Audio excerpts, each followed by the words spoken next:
आदि में लगभग बात चल रही थी, मध्य आदि में, कि पहले तो राजाओं का राज्य था, अभी तो प्रजातंत्र राज्य है।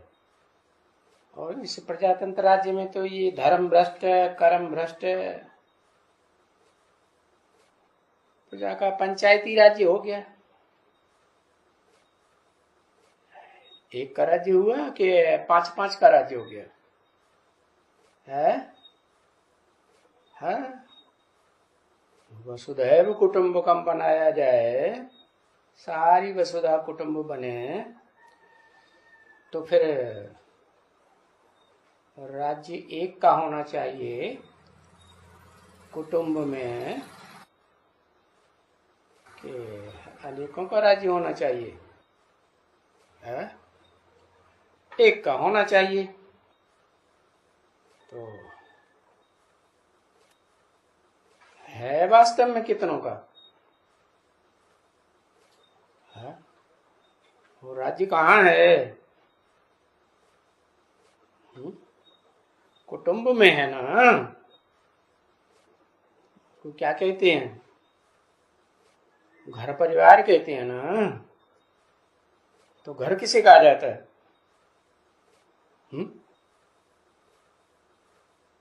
शरीर को घर कहा जाता है। पंचायती राज्य होगा, 5 पंच होंगे तो उनको 5 शरीर हुए ना है। घरवाली को घर कहा जाता है। तो जो घरवाली है, घर संभालने वाली, उसके ऊपर एक का कंट्रोल होना चाहिए या 5-5 का कंट्रोल होना चाहिए? शास्त्रों में कोई यादगार है? क्या? द्रौपदी का यादगार है।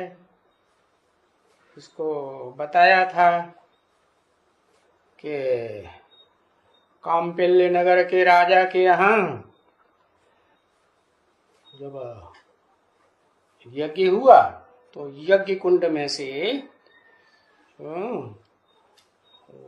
द्रौपदी का जन्म हुआ। अब कुंड में से थोड़ा ही जन्म होता है, ये तो ज्ञान अग्नि और योग अग्नि की बात है।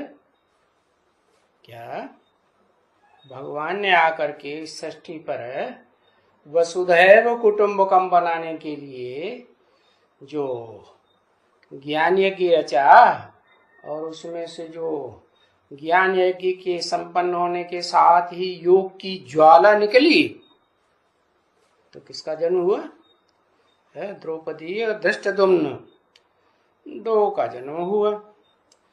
तो वो द्रौपदी के ऊपर कंट्रोल दिखाया कि 5 पति थे। अब ये तो पंचायती राज्य हो गया घर परिवार में, तो स्वर्ग बनेगा क्या? बने ही नहीं सकता। पंचायती राज्य को सॉवरेंटी कभी कहा ही नहीं जा सकता।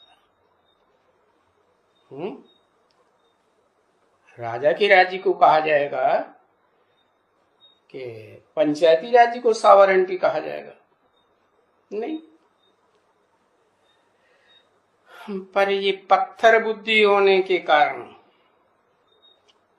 कौन पत्थर बुद्धि होने के कारण, इनको ये समझ ही नहीं होती है कि सॉवरेंटी किसको कहा जाता है। किनको? यही प्रजातंत्र वालों को, जो पंचायती राज्य चलाने के शौकीन हैं, वो तो इतने पत्थर बुद्धि बन जाते हैं। पत्थर बुद्धि कहो, बुद्धि काम नहीं करती है, बच्चा बुद्धि हो जाते हैं। इनको समझ ही नहीं आता है कि सॉवरेंटी किसको कहा जाता है। अरे नाम जैसा है तो अर्थ भी तो वैसा ही होगा ना। Sovereignty, 100% warranty. तो परिवार की सुख शांति की 100% वारंटी कब होगी है?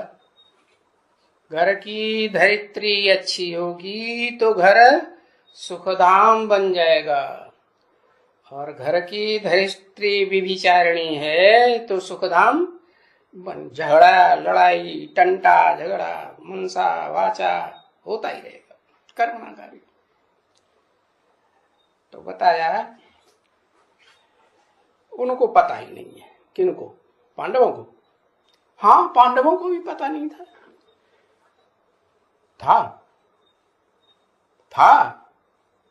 पांडवों को पता नहीं था है कि पंचायती राज्य चलना चाहिए या एक राजा का राज्य चलना चाहिए, क्या अच्छा होता है। उनको पता नहीं था। हाँ, पांडव भी पहले जो पंडा बाप के बच्चे थे, पांडु नाम रखा है ना महाभारत में। तो पंडा बाप के बच्चे जब बच्चा बुद्धि थे क्या, तो वही तो बताया, भक्ति मार्ग का गांधी जी और एक ज्ञान मार्ग का गांधी जी, वही धृतराष्ट्र। वो धृतराष्ट्र में पलते थे राज्य में या स्वतंत्र थे? पंचायती राज्य में पल रहे थे या स्वतंत्र थे? पंचायती, क्यों? बच्चा बुद्धि थे ना, तो इनको भी समझ नहीं होती है। किनको? इनको कह के किस तरफ इशारा किया? एक तो प्रजातंत्र वालों की तरफ इशारा किया जो 5 पंचों के राज्य में विश्वास करते हैं। दूसरे इशारा किया ये धृतराष्ट्र की तरफ जो बाजू में बैठे हैं, इनको पता ही नहीं है कि समझ ही नहीं है कि 100% वारंटी कब दी जा सकती है घर परिवार की सुख शांति की।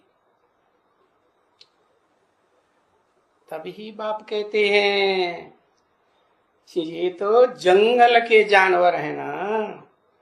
कौन? पंचायती राज्य चलाने वाले है। जानवर क्या करते हैं? जानवर बेविचारी जिंदगी जीते हैं कि आप बेविचारी जिंदगी जीते हैं।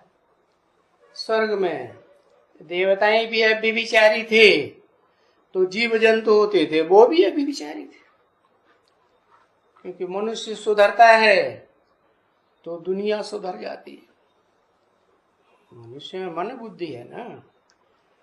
जानवरों को तो, कीड़े मकोड़ों को तो, पशु पक्षियों को तो होती नहीं है, तो सोच विचार नहीं करते।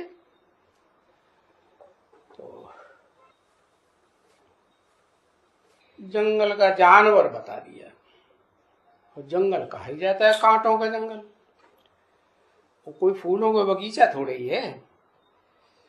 तो ये जंगल के जानवर क्या जाने इन सब बातों को कि पवित्रता क्या चीज होती है, व्यभिचार क्या होता है, व्यभिचार क्या होता है।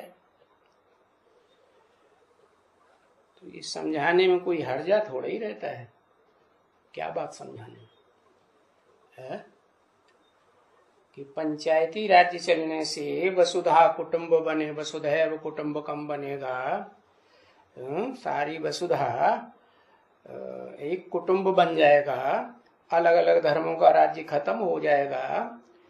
एक राज्य चलेगा, एक राजा होगा, एक धर्म होगा, एक भाषा होगी, एक कुल होगा, एक की मत पर सब चलेंगे कि 5 पंचों की मत पर चलेंगे है नहीं।